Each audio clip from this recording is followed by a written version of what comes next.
नमस्कार, खबर राजस्थान में आपका स्वागत है। मैं हूं आपके साथ भावना त्रिपाठी। रुक करेंगे प्रदेश के तमाम बड़ी खबरों की ओर। जयपुर के तोतुका भवन में शनिवार को जीएसटी और आयकर पर सीए सेमिनार का आयोजन किया गया, जिसमें राजस्थान के मुख्यमंत्री भजन लाल शर्मा ने शिरकत की। बीजेपी के आर्थिक प्रकोष्ठ की ओर से राइजिंग राजस्थान और बीजेपी सदस्यता अभियान को लेकर प्रबुद्ध जनों के साथ चर्चा की गई।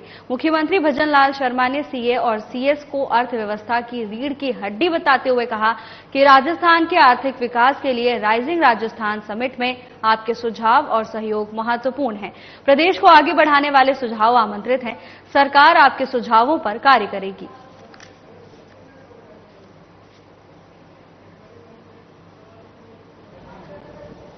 राष्ट्र हित जीएसटी एवं आयकर पर आयोजित सेमिनार में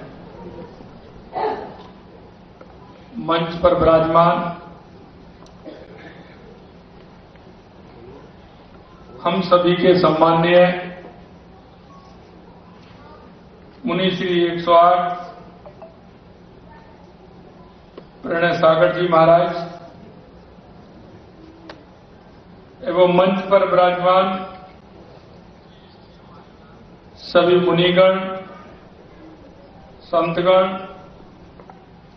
और हमारे इस आज के कार्यक्रम में हमारे राष्ट्रीय स्वयंसेवक संघ के प्रांत के प्रचारक,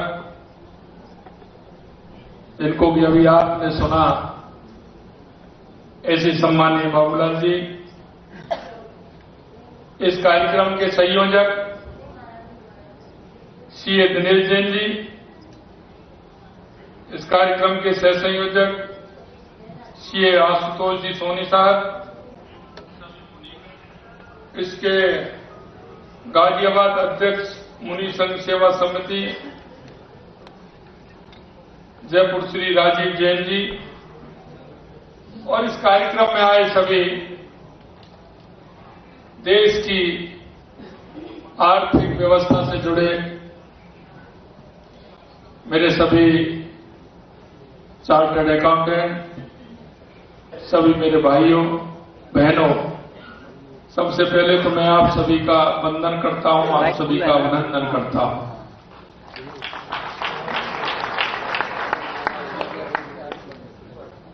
क्योंकि मुझे पता है मंच पर आज विराजमान महाराज जी की उपस्थिति में सम्मानित चार्टर्ड अकाउंटेंट, सभागार में उपस्थित सभी, आपने एक सेमिनार की है और सेमिनार के चर्चा के विषय जो रहे होंगे वो देश को और प्रदेश को आर्थिक मजबूती करना और हमारे क्लाइंट को भी किस तरह से मजबूत कर सकते हैं, आपने इन विषयों पर अपने विचार व्यक्त किए होंगे। अभी कह रहे थे कि हम बात करते हैं हमेशा हमारे क्लाइंट के फायदे की।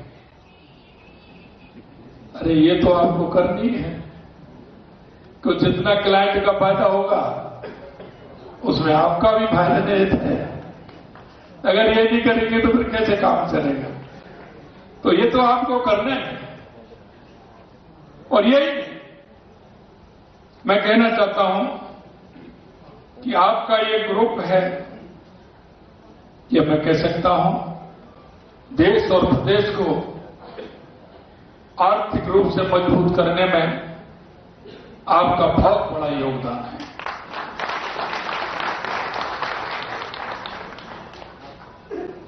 आप सभी राजस्थान की आर्थिक और सामाजिक प्रगति में महत्वपूर्ण भूमिका निभा रहे हैं।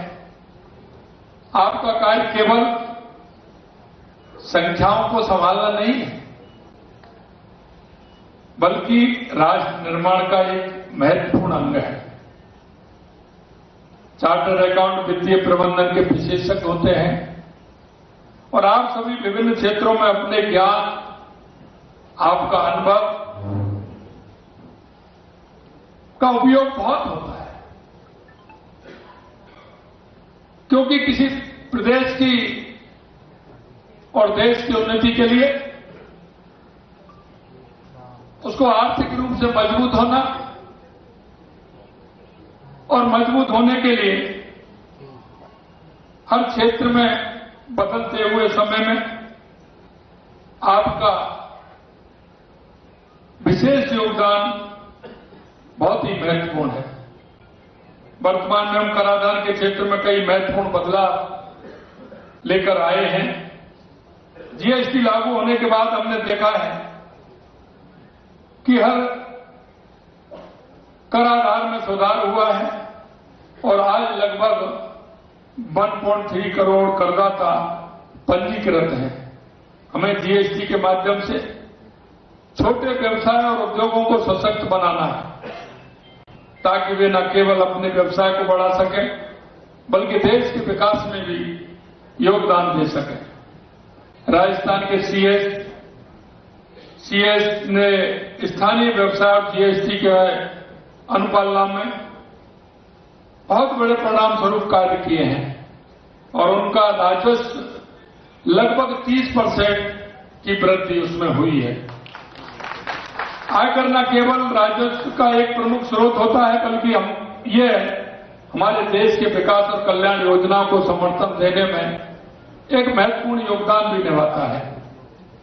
ये सबसे प्रधानमंत्री श्री नरेंद्र मोदी जी के नेतृत्व में केंद्र सरकार ने कर प्रणाली को सरल और पारदर्शी बनाने का काम किया है। कई महत्वपूर्ण कदम भी उठाए हैं। सरल आयकर रिटर्न फाइलिंग प्रक्रिया, फेसलेस असेसमेंट जैसी पहलों पर करदाताओं के लिए भरना आसान हुआ है। फेसलेस असेसमेंट और अपील की प्रक्रिया आयकर प्रशासन में एक क्रांतिकारी बदलाव भी हुआ है। आज दुनिया में जब हम वित्तीय नीतियों का कराधान पर चर्चा कर रहे हैं, हमें ध्यान योग के माध्यम से मानसिक शांति और एकाग्रता को भी नहीं भूलना चाहिए। ये न केवल हमारे व्यक्तिगत जीवन में बल्कि हमारे पेशेवर जीवन में भी एक महत्वपूर्ण भूमिका निभा सकता है। ध्यान से हमें आत्मनियंत्रण, धैर्य और स्पष्टता भी मिलती है जो हमें सही निर्णय लेने में मदद करती है। आज मुनि जी द्वारा जो रहम योग एवं अध्यात्म सिखाया जा रहा है उससे न केवल हमारे आत्मविश्वास में वृद्धि हो रही है बल्कि हमारे मानसिक विकास को भी सुदृढ़ कर रहा है। निश्चित रूप से मैं कह सकता हूं कि महाराज जी का आशीर्वाद हम सबको प्रगति की याद दिलाएगा, क्योंकि आज आप देख रहे हैं कि देश की आजादी के बाद देश के अंदर जिस तरह से जो बदलाव होने चाहिए थे निश्चित रूप से उतने नहीं हो पाए।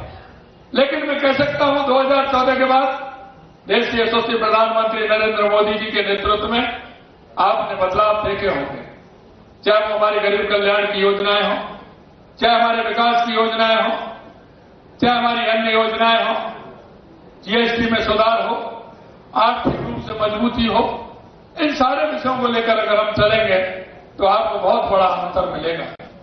मैं कहना चाहता हूं हमारी राज्य सरकार ने भी, जैसा कि माननीय भाई साहब ने कहा था, क्योंकि हमारे पार्टी के हमारे प्रोधा, पार्टी के हमारे संस्थापक पंडित दीनदयाल उपाध्याय जी कहते हैं कि अंतिम पंक्ति में जो व्यक्ति खड़ा है उस अंतिम पंक्ति में व्यक्ति को लाने के लिए हमें क्या करना चाहिए।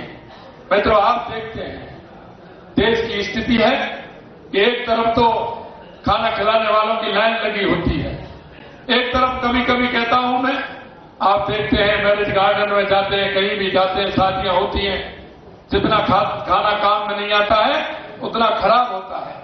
लेकिन एक तरफ देखते हैं कि उनको पूरा खाना भी नहीं मिल पाता है। हमें इसमें सोचना होगा, देखना होगा। पंडित दीनदयाल उपाध्याय के वो अंतिम पंक्ति में जो व्यक्ति खड़ा है, अंत्योदय की परिभाषा को हमने जानना होगा। जो अंतिम पंक्ति में व्यक्ति खड़ा है वो किस तरह से देश में आगे आ सकता है, क्योंकि पंडित दीनदयाल उपाध्याय ने एकात्म मानववाद की परिकल्पना की है। अगर हमारे शरीर का कोई भी अंग खराब होता है तो हमारा नींद हराम हो जाती है। अगर हमारी उंगली में कांटा लगता है, पैर में कांटा लगता है, कहीं कोई घाव होता है तो शरीर बेचैन हो जाता है। इसी तरह से मैं कहना चाहता हूं कि हमारा देश सबको साथ, सबका विकास, सबका विश्वास, सबके प्रयास के आधार पर चलना चाहिए। और अब देश के यशस्वी प्रधानमंत्री नरेंद्र मोदी जी का जो नारा है, सबका साथ, सबका विकास, सबका विश्वास, सबका प्रयास के आधार पर हम चलते हैं। और उस अंतिम पंक्ति में खड़े हुए व्यक्ति का योगदान राष्ट्र के निर्माण में हो, हम उसको कैसे आगे ला सकते हैं, ये हमारी सोच हो।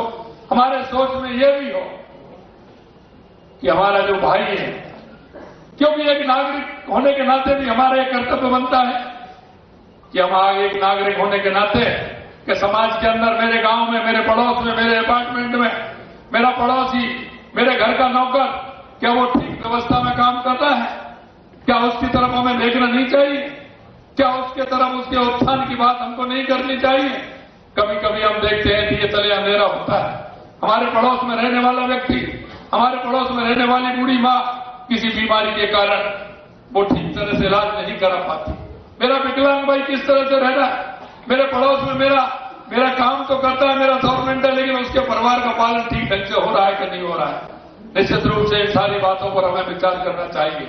और आज हमारे संत मुनि महात्मा सभी हमको यही रास्ता दिखा रहे हैं, उनके रास्ता पे चलना चाहिए। क्योंकि हमारा सनातन धर्म जिस तरह से हमारी संस्कृति से और हमारे विचार से बंधा हुआ है, ये कितने समय से हमारा ये सनातन धर्म चलता आ रहा है, लेकिन हमारे अंदर की चीज आज भी वो जिंदा है। लाखों सालों तक हमारा देश कितने सालों तक गुलाम रहा, कभी हूण आए, कभी कुषाण आए, कभी इस्लाम आए तो कभी अंग्रेज आए, लेकिन हमारे अंदर की थी आज भी वही है, पहले भी वही थी। इसी कारण हमारे देश की संस्कृति और विचार को आगे करते हुए आज हमारी संस्कृति दुनिया में पहले नंबर की संस्कृति है, इसको हमें गर्व करना चाहिए। स्वामी विवेकानंद जी ने कहा, उठो जागो और इस देश दुनिया पर छा जाओ। उनका कहने का था 21वीं सदी भारत की होगी। मैं आपसे कहना चाहता हूं, उस नरेंद्र ने कहा था और इस नरेंद्र ने करके दिखा दिया। इसलिए मैं आपसे कहना चाहता हूं, हमारा हर परिवार, हमारा हर व्यक्ति, हमारा हर अंतिम पंक्ति में खड़ा व्यक्ति, हमारा पड़ोस का, हमें नागरिक होने के नाते हमारा कर्तव्य बनता है उन सबको आगे उठाने का, उन सबको आगे बढ़ाने का। एक व्यक्ति बढ़ेगा, एक परिवार बढ़ेगा तो हमारा राष्ट्र आगे नहीं बढ़ेगा। हमारा राष्ट्र आगे जब बढ़ेगा तो हर व्यक्ति आगे बढ़ेगा, समाज का एक तबका आगे बढ़ेगा, हर समाज आगे बढ़ेगा तो हमारा राष्ट्र उन्नति करेगा। इसलिए मैं कहना चाहता हूं मेरे भाई और बहनों कि हम सबको ध्यान रखते हुए हमारे समाज का हर पहलू यह होता है कि हम सबको साथ लेकर के हमें चलना है। मैं आपसे एक निवेदन और करना चाहता हूं, हम सभी चार्टर्ड अकाउंटेंटों से विशेष आह्वान करना चाहता हूं कि वो आगामी दिसंबर में राजस्थान में होने वाले राइजिंग राजस्थान, हमने पहली साल में ही राइजिंग राजस्थान रखा है, जिससे हमारे राजस्थान का विकास हो, राजस्थान में नई नई कंपनियां आए, नए नए निवेशक आए, इन्वेस्टर आकर के हमारे राजस्थान में हमारे राजस्थान को आगे बढ़ाने का काम करें। ये मेरे सामने बैठी हुई टोली वो है जो हमेशा आर्थिक रूप से जुड़ी रहती है, आपके संपर्क में भी है, आपके विचार में भी और आपके साथ भी काम करते हैं। कोई कितना भी इन्वेस्टमेंट करे, मुझे इससे नहीं है, लेकिन मैं कहना चाहता हूं एक छोटा इन्वेस्ट भी करेगा तो उसमें कम से कम 10 लोगों को रोजगार देने का काम मेरा हाथ में करता है। एक छोटी सी फैक्ट्री कहीं एक लगती है, आप देख सकते हैं उसमें चाहे 200 लोग काम करें, 300 लोग काम करें, लेकिन उस स्थान का विकास होता है। और विकास इसलिए होता है कि उनकी आवश्यकता की चीजें वो वहीं से खरीदता है, हमारी ग्रोथ बढ़ती है, हमारे 10 लोगों को रोजगार मिलता है। हमारा पंचर वाले को गाड़ी लगेगा तो हमारे पेट्रोल पंप से डीजल लेगा, हमारा पंचर तोड़ने वाला पंचर तोड़ेगा, सब्जी वाला सब्जी उनके लिए देगा और सामान देने वाले सामान देंगे, कपड़ा भी यहीं से खरीदेगा, कुछ इंस्ट्रूमेंट भी यहीं से खरीदेगा, तो हमारे राज्य का विकास होता है। इसलिए मैं आपसे कहना चाहता हूं कि राइजिंग राजस्थान जो हमारा है उस पर आप आइए और अपने मित्रों को भी लाइए और उसमें आपका कोई भी सुझाव हो, क्योंकि आप दिन रात काम करते हैं, आपका कोई भी सुझाव हो वो सुझाव भी हमें भेज सकते हैं। और वो सुझाव इसलिए क्योंकि हर व्यक्ति पूर्ण नहीं होता है। कोई भी व्यक्ति अपने आप को समझे कि मैं पूर्ण हूं, कोई भी व्यक्ति पूर्ण नहीं हो सकता है। इसलिए मैं कहना चाहता हूं, एक छोटा सा सुझाव इस राजस्थान के लिए महत्वपूर्ण हो सकता है। इसलिए आपके अच्छे सुझाव भी आए, ये भी मैं आपसे निवेदन करना चाहता हूं। मैं आज इतना ही कहना चाहता हूं कि मेरे को आज इस कार्यक्रम में बुलाया, आज मुनि श्री द्वारा जो अरब योग एवं अध्यात्म में सिखाया जा रहा है, उससे न केवल हमारे आत्मविश्वास में वृद्धि होगी, बल्कि हमारी मानसिक विकास भी सुदृढ़ होगा और आपके बताए हुए रास्ते निश्चित रूप से संत और मुनि बताते हैं और उनका ध्येय एक होता है कि मेरा समाज आगे बढ़े, मेरा राष्ट्र आगे बढ़े। इस राष्ट्र की परिकल्पना को लेते हुए आप सभी आगे बढ़े और इस तरह के सुझाव राजस्थान में आपके मिले, इस आशा और विश्वास के साथ आप सभी को बहुत बहुत धन्यवाद। मुनि जी के चरणों में पुनः प्रणाम, पुनः प्रणाम। जय हिंद, जय भारत, जय राजस्थान।